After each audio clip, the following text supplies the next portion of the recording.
But at this point, the moratorium would also ban the development of even small modular reactors in California, which brings us to the second part of our question. So AB 825 passed here in the legislature, revamped and created a new Western electricity market. And so this is going to enable us to better coordinate with our partners in other states, including partners who have a mix of energy resources, including nuclear.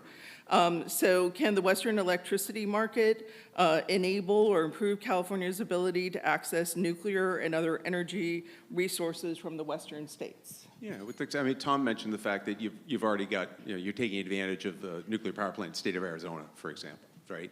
And we know that Arizona is looking seriously. Utah, the governor of Utah has come out very strongly in favor of building new nuclear. He's got something he's calling, I think it's Operation Gigawatt or something. He's looking to dramatically expand the amount of electricity generation in the state, including from nuclear power, because as you mentioned earlier, they've got energy challenges. They also have air quality challenges, and they see nuclear as a way of addressing both. And so, sure, I think that's the sort of creative thinking that y'all ought to be employing here, while hopefully some point down the road you can think about even rolling back that moratorium.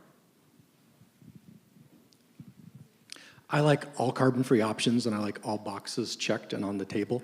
As an operator, I would not be really excited about being license number 1. I'd love to be license number 7 or 8 down that line. But I think the moratorium is important to revisit. And part of my title is the Director of Repurposing in the Diablo Canyon. When we were looking at decommissioning the facility, we looked at about 13 different scenarios to take advantage of that tremendous transmission asset, right? You got 2.5, 2.7 gigawatts of available transmission if the facility is not operating. And offshore wind has now been hobbled or worse from current politics. So when you think about how we take advantage of that transmission system, I would suggest to you in-state nuclear might be more viable than out-of-state nuclear, because communities rally around power plants. They understand the thing, the tax, the job, the construction. Communities rally against new transmission. And I have failed 4 times in my career. The only 4 bagels I have on my projects are new transmission corridors in California. And so when you think about the application of a small modular reactor and what it can do, I think it can complement and be another tool for us in our carbon-free future in California.